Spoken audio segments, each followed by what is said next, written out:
Welcome to the Tea with the Masters podcast, featuring three of the world's leading martial arts experts: the warrior, world-breaking champion, holder of multiple world records, professional teacher, mentor, and World Martial Arts Congress representative for the Republic of Ireland, Dai Sifu Keith Fanning; the scholar, author, speaker, mentor, business coach, life coach, and president of the USA Hapkido Union, Grandmaster Richard Hackworth; the philosopher, author, language culture, and leadership development teacher, and spokesmodel for the World Martial Arts Congress, Instructor Ma. This show is sponsored by World Martial Arts Media. Com, the world's leader in martial arts education, information, and entertainment. We invite you to like and share this video with your friends, and subscribe to this channel so that you never miss an exciting episode. Now let's get on with the show. Hi folks, Sifu Keith Fanning here, Grandmaster of Blue Dragon Combat Systems and host of this segment for the Tea with the Masters podcast. On today's segment I want to talk about belief in your technique. When I say belief in your technique, part of the reason I do so much breaking and conditioning, it's because when I strike a brick or a board, piece of concrete, whatever it happens to be, I have the pure belief that my technique is good, it's solid, and it's going to go through. Now, transfer that across, and the belief in my technique, if it comes to a altercation, a fight, whatever happens to be, a moment where I have to defend myself, I now know that my technique is solid, my technique is good, and that I hit with the same veracity and velocity as I would any material that I'm just going to break in competition. So that's my belief in my technique. Now, the belief in my technique came originally from my master, who instilled that belief in me because I had the belief in him too. So I had enough belief that when he told me I could do something, I knew he was telling me the truth. It's one thing telling yourself you can do something, and it's another thing somebody else telling you you can do it. When you believe them and you know they're telling you the truth because it's in your best interest for them to tell you the truth, well, then you kind of build on that then. Now, going into this, and this could spiral off in loads of different ways, because you've got self-belief, a belief in your technique, and then you've got cockiness. And there's a difference. There's a massive difference. Yes, sometimes I can get cocky. Sometimes things don't always go right, but sometimes that's what teaches me to be a little bit more humble. Sometimes when I approach a block or a board and it doesn't break, it kind of teaches you, okay, you didn't hit that one the way you're supposed to, so don't mess around next time and do it correctly. And my master used to laugh at me when I do something silly like that, and he'd say, next time do what I've taught you to do. So there's a couple of different angles we could go on this part of the podcast today. And the simple fact is, belief in your technique, belief in yourself. So there's a kind of a multiple different ways we could go on this one. But I've talked to other martial artists out there who do forms, katas, whatever you call them in your system, and they know the movements, they know what they're supposed to do, but they say that they don't have faith in that particular move because they don't believe it would work. Well, my answer to that one is, do something that actually makes it work. Test it. If there's a particular, say, outward block or something similar in your kata, your form, that you must perform, and you don't think it's something that would work, get somebody to attack you, obviously in your class, not out in the street, but get somebody to attack you in your class, and put that to the test from multiple angles with multiple strikes and multiple different partners. Now you get the confidence that that block or that strike does actually work. It's simple things like that make the difference when it comes to, I'm gonna say, people going for their black belts or their first, second, third downs, whatever. when you have that belief in your technique, and people that are watching you and people who are training alongside you or under you now see you having that belief, and they can get that belief and they can test that too. Now, being a little bit biased, yes, that's why I break so much. That's why all of our techniques inside the Blue Dragon system must have a break attached to them. So a ridge hand, a knife hand, a punch, a backhand, a slap, even a headbutt, everything must have a break attached to it. And the full grading syllabus, all the way up to ninth dan, ninth duan, ninth degree, whichever way you call it, is a breaking test. There's a full breaking test for every single grade, and that's what makes my belief in my technique so good, because I never got any of my grades presented to me based on time served. It was based on my ability to break and my ability to put things together. Now, there's obviously a lot more than just a breaking involved, but as I said, because every single grade from beginner all the way up to ninth dan you are required to break. And not only what's on the syllabus, there's always extras that my master seemed to find ways of throwing at me. So again, like I said, if you can take part of what I've said today and put it into play, like I said, if it's something that you don't know would work in real life, get one of your training partners to do it with you. Don't be afraid to test it. Don't be afraid. Like, you have to remember, a lot of these things were battle tested way back when people did fight hand to hand. Not so much anymore, as in the world has changed. We now have guns, we now have bits and pieces, but when you put it together, the trust that you have in your technique and the belief you have in your technique is what gives you the confidence then to hold your head high and know that if somebody attacks you or somebody comes at you and you need to use that, your technique is going to be solid enough to make sure you are victorious and you are the one walking away from that fight or that situation. Guys, I hope you got something from this today. I know it's a piece that I'm very passionate about, in terms of, because I break so much, I have the full belief in every technique that I throw, that when I hit you, you stay hit. And it's something I tell people everywhere I go. I have a firm belief that no matter what happens, once I hit you, you'll remember that and you will stay hit. Guys, if you have any questions, please look me up. You'll find me Sifu Fanning or Sifu Keith Fanning across all social media platforms. Feel free to drop me an email, sifufanning@gmail.com. And as I said, if you have any questions, please drop me a line. I would love to answer anything that I possibly can. Thank you for listening. Bye. Ready to become a life champion? Dive into Be a Life Champion, The Martial Arts Way by Grandmaster Richard Hackworth, the ultimate guide to unlocking your potential using martial arts principles. Transform your life using the powerful techniques and wisdom found in martial arts. This book will inspire you to conquer challenges and elevate every aspect of your life. Master the art of living like a true champion. Available now on Amazon. Hello, I am Richard Hackworth. I am the USA Director for the Korean Martial Arts Instructors Association and the USA Director for the World Martial Arts Congress. I am also the host of the annual Hapkido Instructors Course and Conference in the USA, sanctioned by the USA Hapkido Union and the Korean Martial Arts Instructors Association. Over the years, I have earned the reputation of being a scholar of the history, culture, and traditions of the Korean martial arts. I hope that you will find my part of the show informative and educational. This part of the show is sponsored by usahapkidounion.org.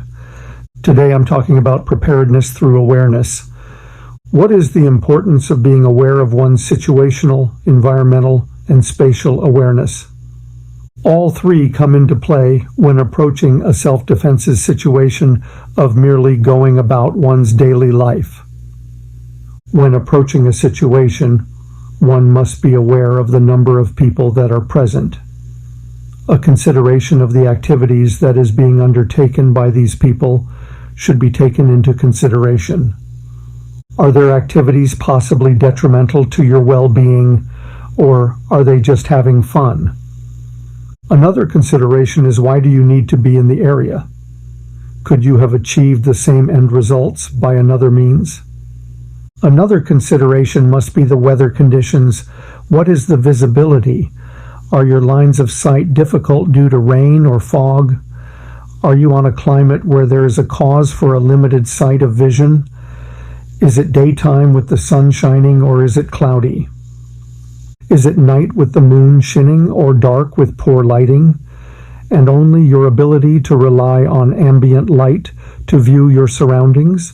Are you able to view your surrounding terrain you are entering? A third consideration is of spatial awareness. How close are you to surrounding building or trees? Has tunnel vision taken over your awareness? Are you too focused to the task at hand? How close are the people surrounding to you? What are possible avenues to evade an attack, or simply a way to remove yourself from an uncomfortable situation? Is the distance to be traveled short or lengthy? There are many questions that must be answered. How does this happen? It begins with training and being aware of the situation you are approaching. Begin training yourself to remember what people look like and the clothing they are wearing. Next, know your surrounding environment and be aware of it. Finally, do not fall into the trap of tunnel vision. Keep your eyes, ears, and mind wide open to changes in the surroundings. Use your senses to keep yourself safe. I want to personally thank you for supporting today's show. I invite you to join the Korean Martial Arts Instructors Association today.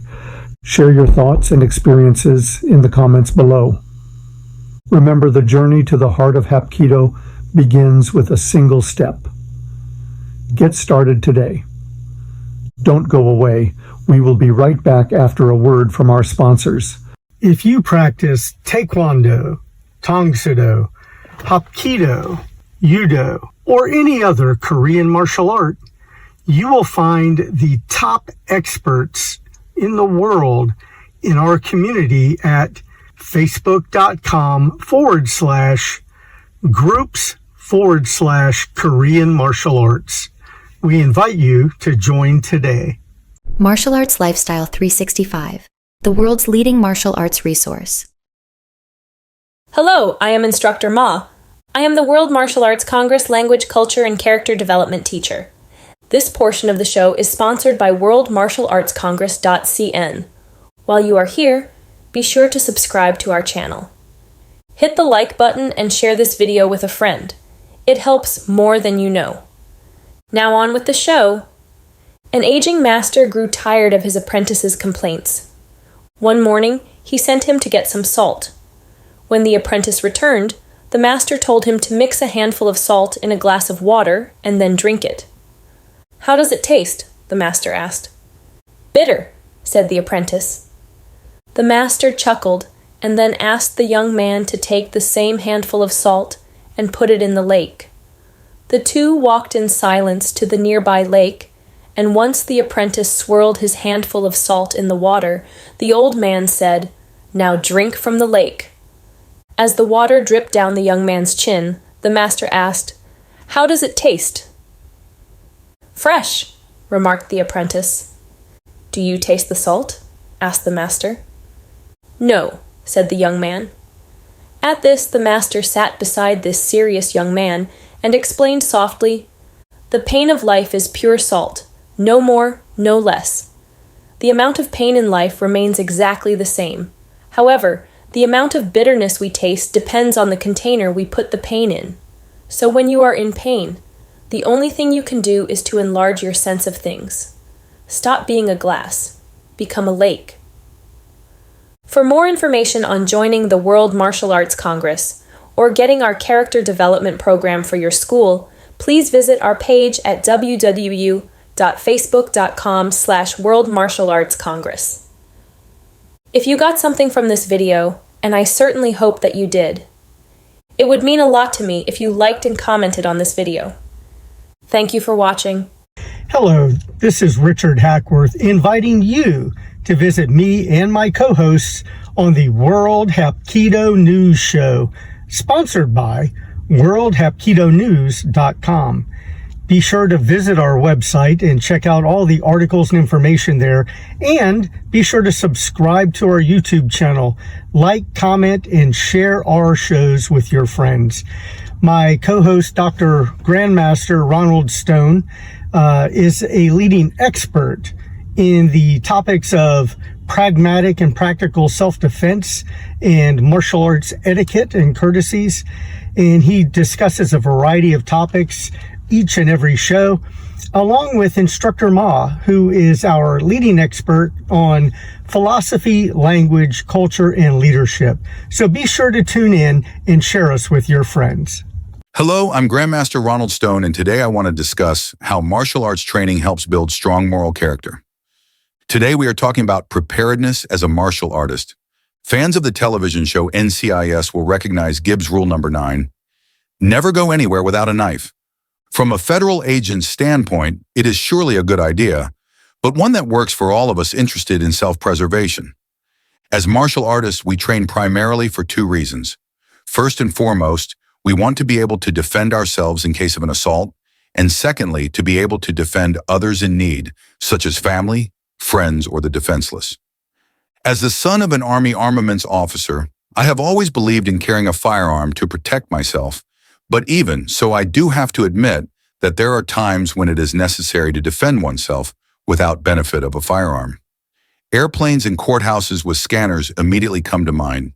Of course, other martial artists may argue that they study hand-to-hand combat and feel they are sufficiently trained to face such threats. But as an over 50-year practitioner of several martial arts, I will tell you that in a life-threatening situation, regardless of how well-trained you are, you will still do better with a weapon in your hand than without. A martial artist should learn to adapt and improvise according to his or her surroundings.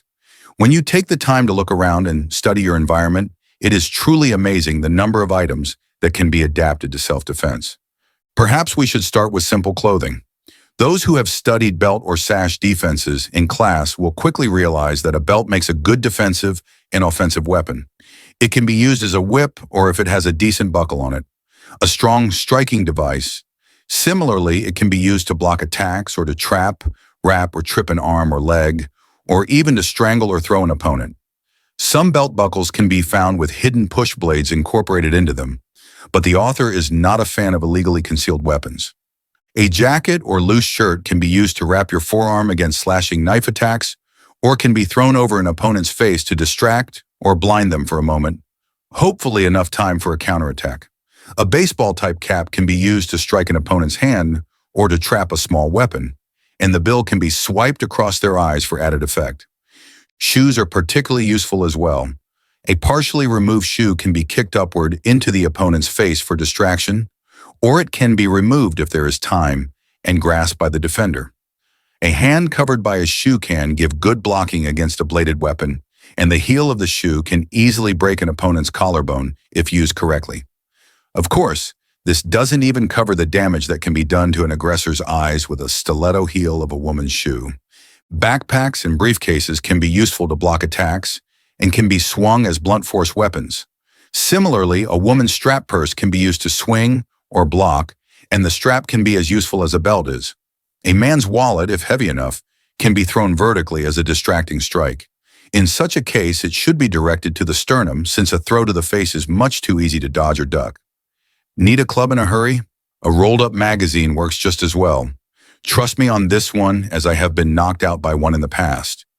A credit card can be filed slightly to make the edge as sharp as a blade, and when held properly, can be used to swipe horizontally across the attacker's eyes or neck. Of course, simple things like pencils and pens can also do extensive damage by someone who has practiced using them as puncturing weapons to the eyes, neck, or other pressure points. Even simple things like pocket change coins can make useful weapons. When coins are placed in between the fingers and then clenched into a fist, they are instantly transformed into an effective striking weapon. Simply opening the fist makes them fall, thus eliminating the accusation of carrying or using illegal brass knuckles. In any discussion of improvised weapons, we cannot forget to mention the walking stick or cane. While the police in almost all jurisdictions will frown on someone walking down the street with a set of nunchucks or a club, almost nobody reacts to someone carrying a nondescript cane. In fact, the simple orthopedic wooden hooked can is the author's favorite weapon of choice. It can be used to strike, block, trip, trap, and choke when applied correctly. There are two cautions which I feel necessary to mention. First and foremost, do not buy a cane sold as a martial art weapon or one with obvious ridges or notches created for the purpose of inflicting bodily harm. The use of such a device in court will be construed as a weapon, not a simple cane. The same goes for sword canes, which obviously will not bode well for the owner if he or she is ever arrested. Secondly, the use in Western society of a cane tends to create an illusion that the user is feeble and might make the carrier subject to being targeted by predators looking for the weak and helpless. For this reason, when traveling, I prefer the knob-headed walking stick made from a blackthorn branch. While I might lose the benefit if the hook for some techniques, it is less attention-grabbing and almost as effective. There is a good reason why the Irish like their shillelaghs. Don't want to carry a cane? A stout racquetball racket with a strong wrist strap makes a very effective striking and blocking weapon. If you want to see this in action, go to the movie Roxanne and watch Steve Martin in the YouTube clip. I really admire your shoes. If you want to consider the use of improvised weapons, I would first suggest not going to any place where you might need them. That said, the need arises. I would caution you to always be aware of your surroundings. A bar fight with a broken bottle attack might be fended off with a chair used like a lion tamer would. Sometimes a glass full of beer or water can be thrown in an aggressor's face to blind them for a short enough time for a retreat or a counter. Finally, check out all exits and entrances just in case you might need them. Remember, the best weapon you have in your arsenal is your brain and your common sense. Use them judiciously. Thank you for watching, and I hope that you will enjoy other episodes of the show here on this channel. You have been enjoying the Tea with the Masters podcast, the world's foremost martial arts lifestyle podcast. On behalf of our show hosts, we thank you for watching and remind you to visit our sponsor, worldmartialartsmedia.com, the world's leader in martial arts education, information, and entertainment. We look forward to having you join us again next time. We love to hear from you, so please feel free to leave us some words of encouragement in the comments section.